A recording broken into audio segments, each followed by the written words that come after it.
Seguimos aquí en Cátedra Médica, una conversación interesante hoy con la doctora Melody Creckett, geriatra, y la doctora Odalisa Laureano, emergencióloga. Hoy hablamos sobre emergencias y urgencias geriátricas. Si usted tiene un adulto mayor en casa, tiene alguna duda con relación a lo que hemos conversado o alguna duda en particular, pues puede comunicarse con nosotros a las líneas 809-682-9850 y 833-380-0062, nuestra línea internacional.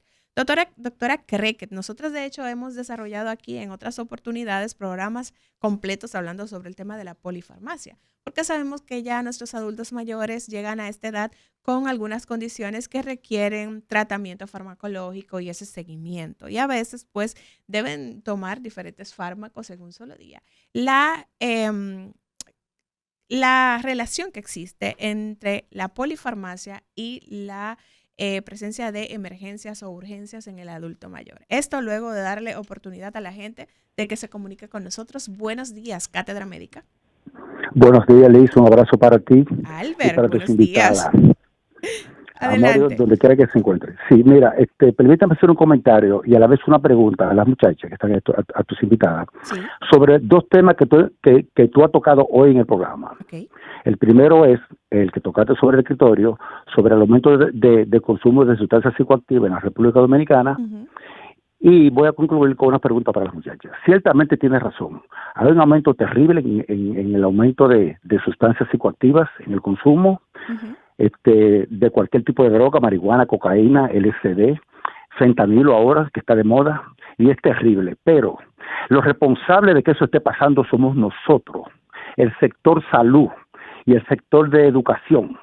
El sector salud, llámese la Sociedad Dominicana de Psiquiatría, de Psicología y el Ministerio de Salud. ¿Por qué? Porque no estamos llevando a cabo una campaña agresiva en las escuelas. No tanto los padres, porque los padres no tienen conocimiento de cómo funciona la droga en el cuerpo, no saben farmacología, no saben nada. Pero sí nosotros los profesionales sí sabemos el daño que hace y por qué debe evitarse el consumo en esa población infantil y juvenil, Claro. que es la que está desinformada y lo usa por desinformación.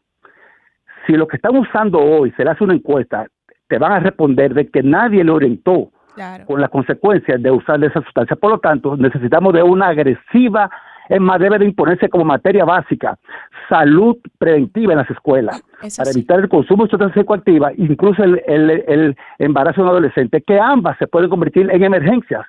Entonces, le hago la pregunta a las muchachas, sí. Realmente, ¿cómo está la incidencia de las emergencias por consumo de sustancias psicoactivas, tanto en la población infantil como en la población de adultos mayores? Si realmente no hay emergencia, si no se están contando, si no se están contabilizando, o realmente hay.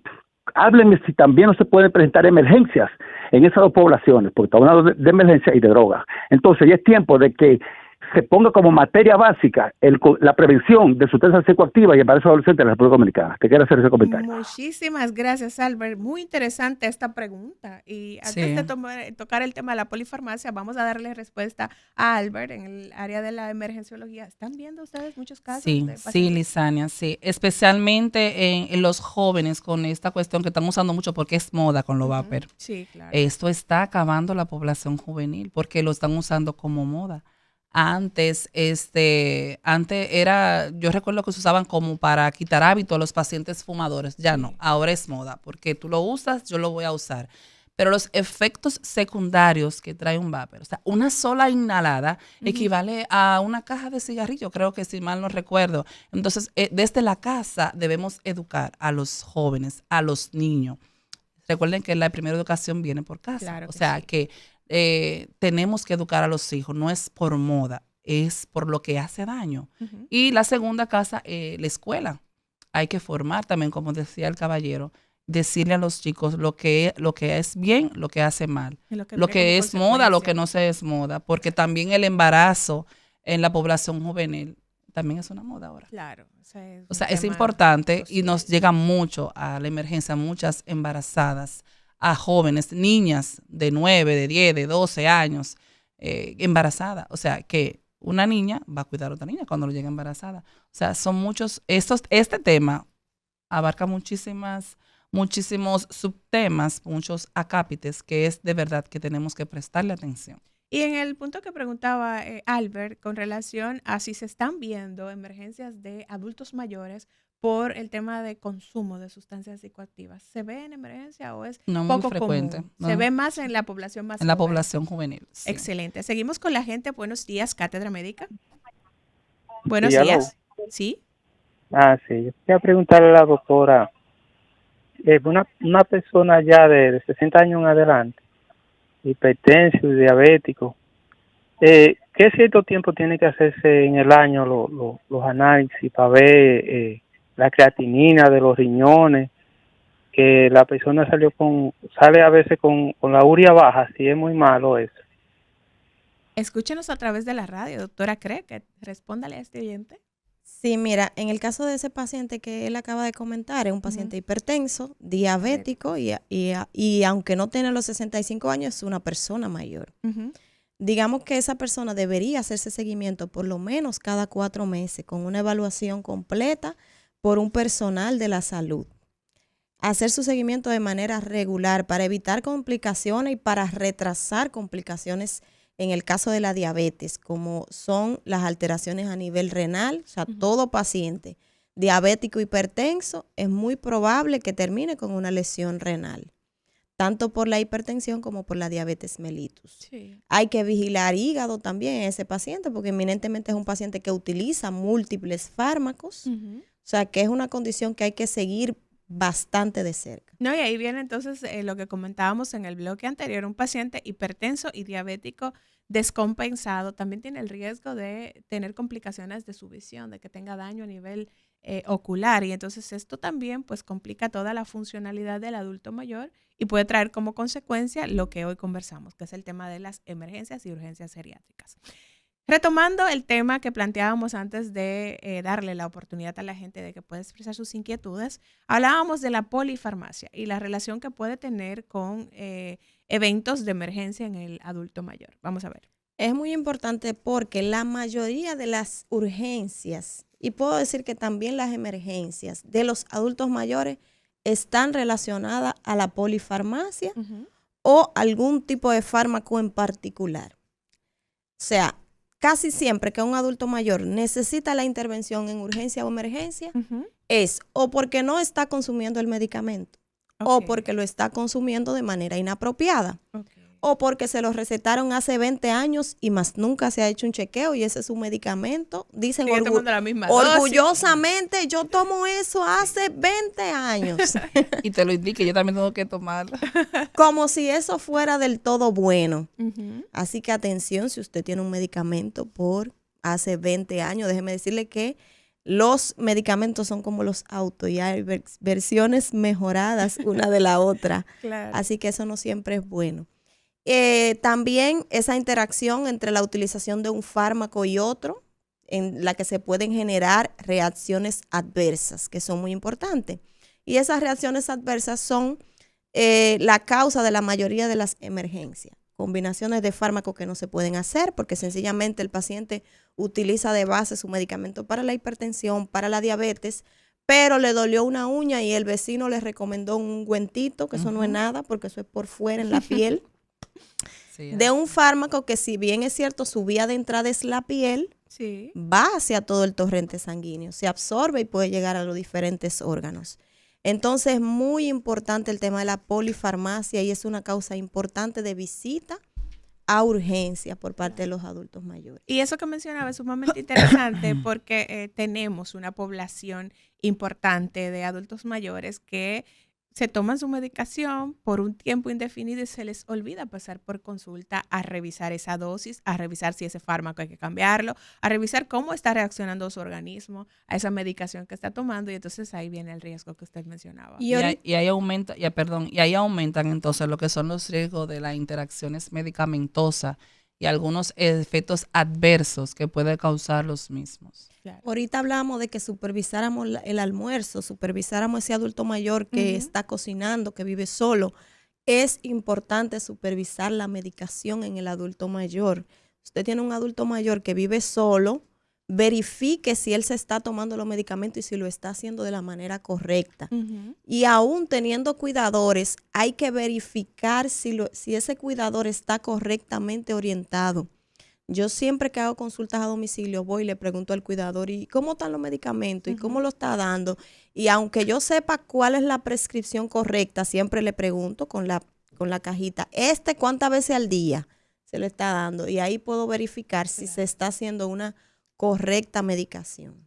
Ahí entonces entra también un factor importante porque sabemos que nuestros adultos mayores, muchos tienen un deterioro cognitivo importante que puede primero provocar que se les olvide si se tomaron o no la pastilla, que se la dejen de tomar justamente porque lo olvidan o que redoblen la dosis porque se le olvidaron que la tomaron y vuelven y la toman. Y ahí entonces está el riesgo de lo que usted mencionaba, la relación de esto y cómo también puede complicar, luego de que Crequet dé esa respuesta, doctora Laureano, cómo puede complicar el deterioro cognitivo a la atención de la emergencia de un adulto mayor. Bueno, mira, fíjate que el 95% de los adultos mayores toman por lo menos 5 medicamentos. Ay, ay, ay. Y según una revisión que hice, de hecho, la última vez que estuve aquí en el programa anteriormente, de ese 95%, el 60% consumen los medicamentos de forma inapropiada. Esas son cifras preocupantes, muy preocupantes. Y eso hace un tiempo. Fíjate que la mayoría de los adultos mayores, sobre todo en nuestro país, muchos de ellos no son letrados, no saben. Y fíjate que a pesar de no saber, hay algunos que tienen buen dominio de sus medicamentos. Sí. Aunque sea lo identifican por el tipo de pastilla que es. Pero es un déficit importante y es demasiado importante que nosotros estemos al pendiente de cómo está consumiendo el adulto mayor sus medicamentos. Excelente. Doctora Laureano, con el tema del deterioro cognitivo, ¿cómo complica la atención de emergencia de un adulto mayor? Bueno, esta no puede generar mucha ansiedad, no puede generar mucho efecto de ansiedad en estos pacientitos. También pueden presentar lo que son mucha agitación o delirio, ya sea en la misma sala de emergencia, porque no recuerden lo que uso, porque se me olvidó, tengo esta situación. Entonces, son algunas patologías o condiciones que pueden afectar también lo que es la comunicación. Me veo afectada en la comunicación, en lo que digo, en lo que hago, qué voy a usar, qué no voy a usar. O sea, que me afecta en esta parte también del delirio, que puedo pensar o no hacer otra cosa, o me veo acosada en la emergencia. O sea que es muy importante esa parte de la afectación. Se rehúsan a que les atienden. Porque, por ejemplo, y poniendo... Entonces, no me ponga la mano que tú no me conoces. Exacto. Claro que sí. Si tú la agarras, por ejemplo, ya la enfermera le vaya a poner una canalización o lo que demás, y tú no le explicas, mire, venga, que le voy a colocar esta medicación, venga, que lo vamos a apoyar.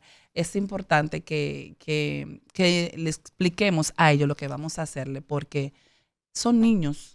O sea, son niños que tú tienes que irle diciendo lo que vamos a hacer, lo que tú le vas haciendo para que no se rehúsen, no te maltraten o no se pongan como asustados, por así decirlo, cuando llegue una emergencia, porque tú tienes que hablar y tienes que decir lo que vamos a hacer. Entonces, también eso es parte de su afectación. Excelente. Doctora Crequet, la historia clínica del adulto mayor, ¿qué papel juega en el tema no solamente de la atención en emergencia, sino de la atención en consulta? Porque sabemos que regularmente, y creo que usted puede confirmarnos esa información, los adultos mayores son llevados a consulta ya cuando están presentando una complicación, no como consulta preventiva para confirmar que ese adulto mayor se encuentra en un buen estado de salud, que sus condiciones estén en control.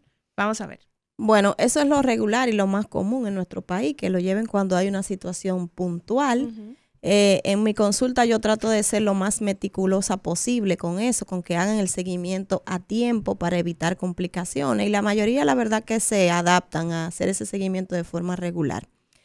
Pero es importante mencionar que imagínate que tú tienes una emergencia con un adulto mayor y no hay datos concretos de qué sufre el paciente, de qué medicación está consumiendo en la actualidad, de cuándo fue la última vez que un médico lo vio, lo evaluó, de cómo estaban sus niveles hemáticos en su último chequeo. O sea, es una condición de que si no tenemos una buena base, una buena información de historia clínica, estamos trabajando a ciegas con un paciente que tiene pocas reservas funcionales que de por sí ya su mejoría va a ser lenta porque es un adulto mayor, eso es un gran problema. De hecho, todo adulto mayor debería tener una historia clínica constantemente actualizada, porque el adulto mayor es un paciente que constantemente su historial clínico está cambiando. Desde que me cambiaron una pastilla hoy porque estoy orinando demasiado y me despierto mucho en la noche y no estoy durmiendo y me puedo caer. Sí. Entonces, constantemente eso es una historia clínica que varía, que cambia y debe mantenerse lo más actualizada posible con la mayor cantidad de información posible. Tanto conocer el paciente si está en condiciones óptimas como conocer el cuidador y sus familiares. Es común que vayan los adultos mayores solos a consulta, regularmente van No es con... común, casi siempre Pero van se pueden dar los acompañados. casos. Sí, hay muchos que sí, que van solos, sí. Y establecer esa historia clínica con ese adulto mayor que va solo a consulta, ¿qué tan difícil se torna? Bueno, si el paciente es una persona que conoce su condición, que está bien cognitivamente, es fácil y bien. Pero en pacientes que no están muy bien cognitivamente es un gran reto. Claro. Es un gran reto, es una gran responsabilidad para el personal de la salud porque pueden ir solos a consulta, pero tienen dolientes a fin de cuentas. Claro. Entonces, yo por lo regular trato de llamar, deme un número de alguien, porque hay informaciones que yo necesito de usted que quizás usted no me la puede proporcionar. Claro, así se vale. Y entonces el así recurso de- hacemos para completar la historia clínica porque es demasiado importante. Antes de irnos a la pausa, voy a dejar esta pregunta, doctora Laureano. Así como en consulta, la doctora cree que necesita agotar esa historia clínica. En emergencia, ¿cómo se establece ese protocolo cuando llega una emergencia geriátrica? ¿Y qué información necesita el emergenciólogo para poder brindarle la atención oportuna a ese adulto mayor? Eso luego de la pausa. No le cambien, volvemos en breve.